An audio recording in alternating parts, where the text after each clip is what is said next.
y Canadá más bien ha sido en el campo del petróleo, las áreas bituminosas, el petróleo muy pesado, enormes reservas. Estados Unidos sobre todo por el shale, el gas, ¿no? Pero ambos, digamos, en una transformación tecnológica muy interesante y que pues se piensa que, digamos, América del Norte, sin que haya habido realmente un plan, ¿no? Así, en algún momento, pero sí había ideas de independencia energética. Estados Unidos depender menos del petróleo en Medio Oriente, menos de la OPEP, está más centrada en el hemisferio, y bueno, pues eso es lo que hay una gráfica que es muy hablante, pásalo por favor, ¿no? Es una gráfica que la verdad a mí me impactó cuando estaba reflexionando sobre todo esto, ¿no? Nosotros a veces pues no pensamos siquiera que hay competidores, ¿no? Pensamos que Estados Unidos se acabó, ¿no? Pues no, México se encuentra en un ámbito en el que debe competir con Venezuela y ahora con Colombia y probablemente con Brasil, ¿no? En todo caso, pues miren, este es México, la evolución de México. Digamos, estos son los principales exportadores de petróleo de Estados Unidos, ¿no? Esta ha sido la evolución de México, o sea, una caída, ¿no? Muy fuerte, ustedes eso lo saben, caída de las exportaciones y caída de las exportaciones que van hacia Estados Unidos, ¿no? Y vean ustedes, este es el caso de Canadá. O sea, Canadá en este contexto, y estos son datos a 2012 prácticamente, ¿no? Entonces, bueno, parecería pues que digamos, las exportaciones de crudo de Canadá se dirigen totalmente a Estados Unidos, una situación que probablemente se mantenga, cuando menos hay un documento por ahí, el documento que distribuyen, que es un documento oficial de planeación, y ellos consideran que no solamente se va a mantener, sino que pues Estados Unidos es capaz de absorber todas las exportaciones de Canadá. Yo tengo ahí algunas dudas, pero esa es la hipótesis. ¿Por qué? Porque el crecimiento de la producción de Estados Unidos también presenta riesgos para la estrategia exportadora de Canadá, como también para México, ya que puede reducir la dependencia de Estados Unidos del petróleo importado, ¿no? Pero bueno, la hipótesis que no está explícita en esos documentos de declaración en el caso de Canadá es que, digamos, cuando se vaya reduciendo más las importaciones de petróleo de Estados Unidos, pues esto no afectará a Canadá por esa relación que hay, sino probablemente mucho más a México o a otros países que le exportan petróleo, ¿no? Esto creo que es un... tenía algunos datos en el caso de México, pero paso rápidamente. En México sí ha venido reduciendo su participación, no por una voluntad de diversificar realmente las exportaciones, sino por esta situación que se está dando en el caso del petróleo que viene de Canadá, ¿no? Pero bueno, esta situación la debe tener muy clara en México, porque bueno, pues ahora estamos exportando hasta Nepal, ¿no? Algunos litros por ahí, por algunos barriles.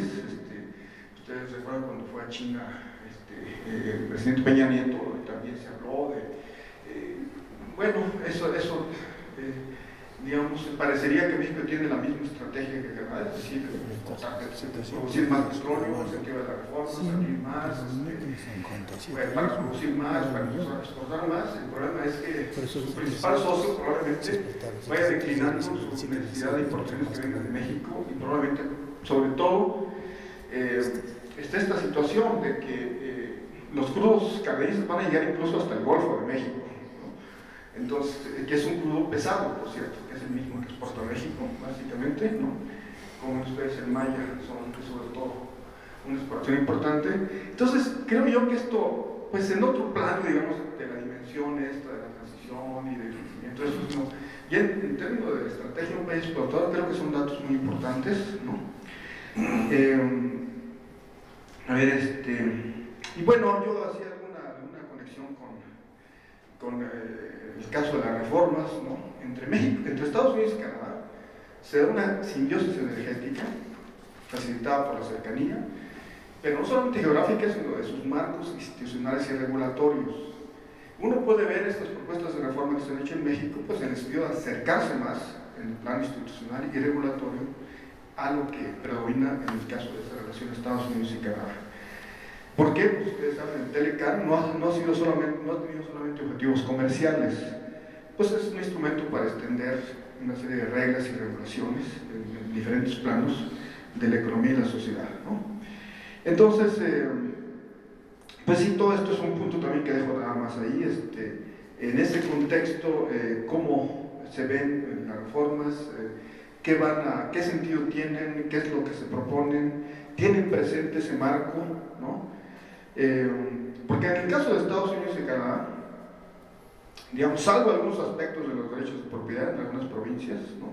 Pues se trata de industrias abiertas al movimiento de capitales, orientadas al mercado. Los estados de aquí, un pequeño punto que quizá relaciona más esto con el tema que tiene que ver con el estado. En el caso de Estados Unidos, toda esta llamada revolución energética tiene mucho que ver con el papel del Estado en Estados Unidos. O sea, realmente hubo un impulso muy importante, no solamente de un diseño estratégico, sino también de una serie de recursos que le pusieron a la investigación, que fue la que se tradujo en una serie de posibilidades de extraer petróleo y gas en lugares en los que anteriormente no se podía. La división de término convencional y no convencional, digamos, el convencional es que se puede extraer con las tecnologías convencionalmente utilizadas, y la no convencional, en el caso del petróleo y el gas, es que requiere efectivamente una serie de nuevas tecnologías, perforación horizontal, una serie de tecnologías para llegar y poder extraer gas y petróleo que antes no se podía hacer, que sabía que se estaba por ahí, pero no se podía extraer, ¿no? Y ahí el Estado, repito, puso una serie puso recursos para la investigación, pero puso también una serie de regulaciones de tal manera que entraron ahí las industrias, las empresas, para tomar riesgos, asumir riesgos y hacer su trabajo, y digamos, lo que ha resultado en todo esto, ¿no? Yo quisiera pasar al segundo punto que tiene que ver con la Unión Europea. No sé cuánto tiempo todavía me des hablando, porque no quisiera abusar, y si no, dejo ahí. Perdón. Profesor Aguilera es el que da. Profesor Aguilera. 10 minutos. Muy bien, en 10 minutos. Antes yo voy a terminar, ¿no? Entonces, pues, el punto que yo les dejo, ¿no? Punto de que la revolución energética, que es este llamado, podemos discutir el término, pero bueno, tiene que ver con un dinamismo en la economía americana, pero está impactando otras zonas, en el caso de América del Norte, y pues ahí es muy importante ver cómo se ubica, en este caso Canadá, en México, pero bueno, veamos el caso de la Unión Europea, ¿no? Entonces, la Unión Europea, que se ha presentado como un proyecto exitoso de integración, el modelo y todo eso, pues sabemos que tiene muchas dificultades en este momento. Se nos hablaba de países que eran ejemplo de crecimiento y de transformación, habían logrado la transición democrática y la integración de la Unión Europea, y vemos en qué situación se encuentran ahora, ¿no? Habría que recordar algunas de las cosas que nos decían hace algunos años, ¿no? En fin, tengo algunas consideraciones sobre este tema de la integración, sobre todo en el campo de la energía, en la cual ha predominado una visión liberal, digamos, mercados abiertos, a la creación o conexión de infraestructuras que propicien el intercambio, pero la verdad, pues, a pesar de esta idea del mercado único energético, pues hay mucho retraso en todo esto, ¿no? Pero, digamos, a mí lo que me interesa es esta inflexión que se ha dado, cuando menos que yo detecto, ¿no? En las políticas energéticas ambientales. Ahí lo que yo hago es, y sobre esto sí, pues a todos les puedo pasar, cuando menos esos dos primeros artículos, ¿no? En el caso de América del Norte, el caso de la Unión Europea, lo que yo analizo ahí es, pues sí, la Unión Europea se propuso llegar a ser una zona de alta eficiencia energética y bajo carbono, digamos. Definieron los famosos 3 objetivos, los llamados 20-20-20, ¿no?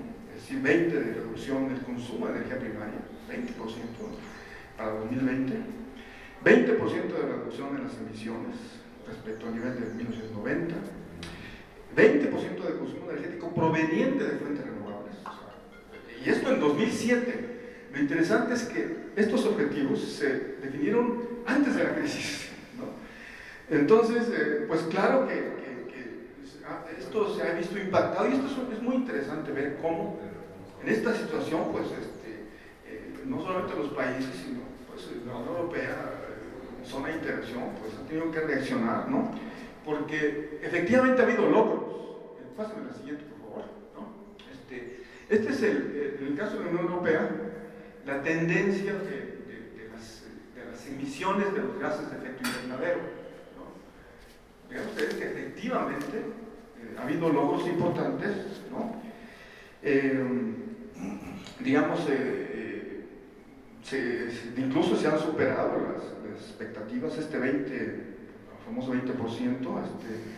De hecho, ya el año pasado ya se habían reducido 18% comparadas a la definición 90, y se espera que en 2020, el objetivo era 20%, pues se van a reducir, según lo que se ha estudiado, casi 25%, ¿no?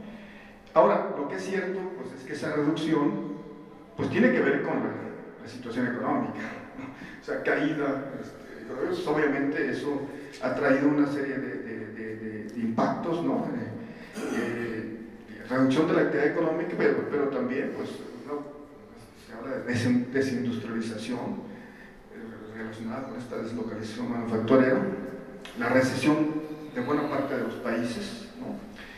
Entonces, pues sí, economías en recesión o con bajos crecimientos, pues han reducido su consumo energético, en particular de electricidad y gas, pero no hay que olvidar también que esto tiene que ver de alguna manera también con esa opción por las renovables, ¿no? Que sí digamos, ha sido un objetivo en ese sentido, ¿no? Entonces, eso ha habido una prioridad subsidiada a las energías renovables que han impulsado el sector, pero ha traído consecuencias para otras formas de energía, ¿no? Por otra parte, al mismo tiempo, pues se da este boom energético en Estados Unidos y sus consecuencias sobre los precios que han tenido una serie de impactos. Por eso, bueno, por ejemplo, miren, también eso tiene que ver con la crisis, ¿no? Está este mercado del carbono en Europa, ¿no? Esta idea de que por el mercado se pueden reducir las emisiones, y entonces pues hay un intercambio de derechos de emisión, ¿no?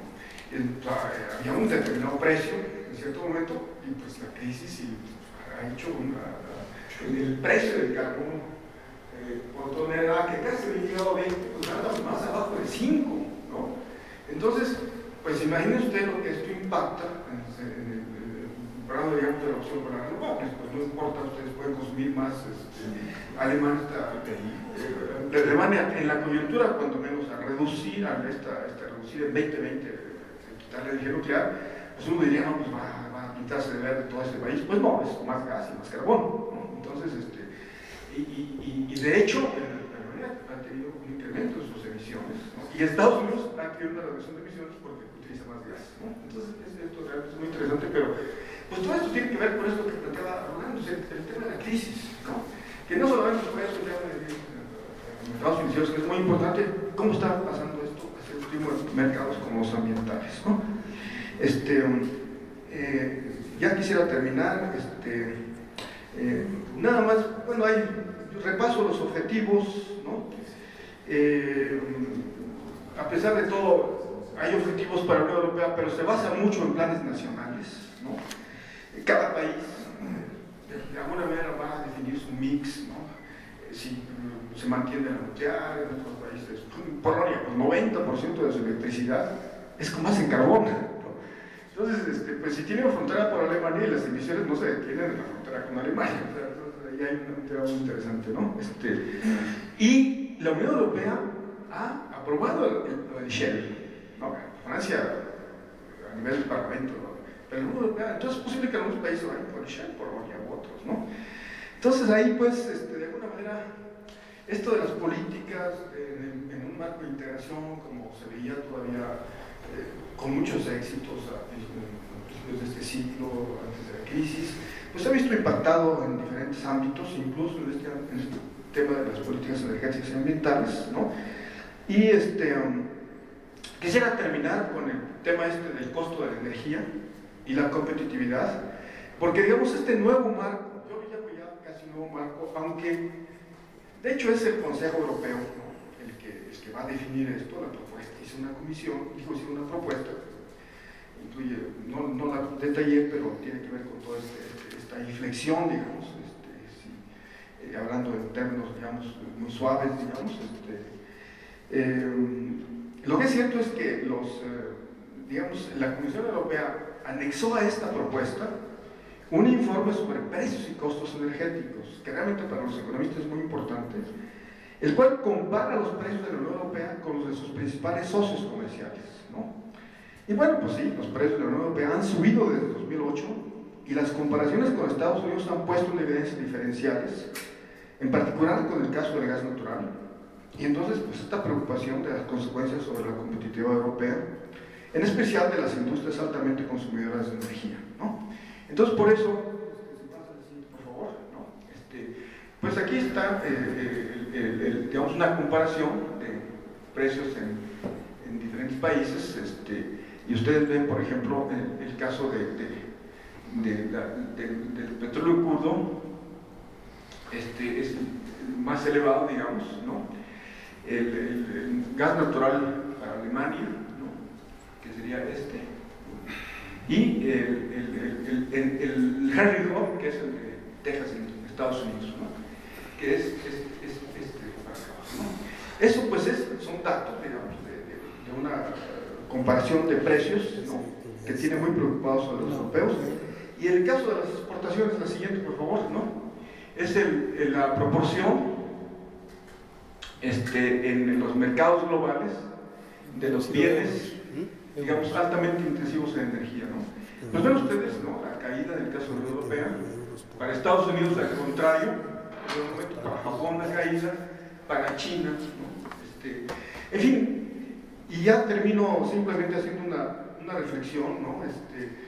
Porque por ahí en ese artículo yo me preguntaba, en referencia a México y Canadá, si para estos países es un argumento entendible que con los logros energéticos y la baja de los precios de los energéticos se mejora la competitividad de América del Norte, en particular frente a Europa. O sea, es un asunto nuestro, es algo, o es un tema de Estados Unidos, ¿no? Y esta relación, ahora por ahí menciono este tratado que está en proceso, el TTIP, ¿no? TPP, ¿no? Que está en negociación, y bueno, pues tiene mucho que ver con cómo están estas economías. Entonces, probablemente ese tema esa pugna con Europa, pues no sea nuestra pelea, ¿no? No nos lleve muy lejos, ¿no? Meternos en esto y pensar que estamos colaborando a la competitividad de América del Norte, ¿no? Y bueno, ustedes como economistas saben hacer la diferencia entre la competitividad de las naciones y la de industrias y compañías. Krugman, alguien muy conocido aquí, ¿no?, desde 94 demostró que la competitividad de las naciones no es un juego de suma cero. Él decía, International Trade then is not a zero-sum game. La competitividad se ve impactada por diferentes factores en cada país, en cada sector. Tiene que ver con la innovación, con el crecimiento, con los sistemas de educación y de salud. Los precios de los energéticos tienen un papel diferente según la intensidad energética de las industrias. El tema de la competitividad es un tema en Europa, como lo hemos visto. Sin embargo, muchas veces se plantea de manera simplista, en contraposición con las políticas energéticas y ambientales. Y menciono por ahí un artículo, y termino con esta cita de David Porchan. Dice, Europa ha tenido siempre costos energéticos más altos que Estados Unidos. Con todo, ha mantenido un excelente de largo plazo en el intercambio comercial en este país.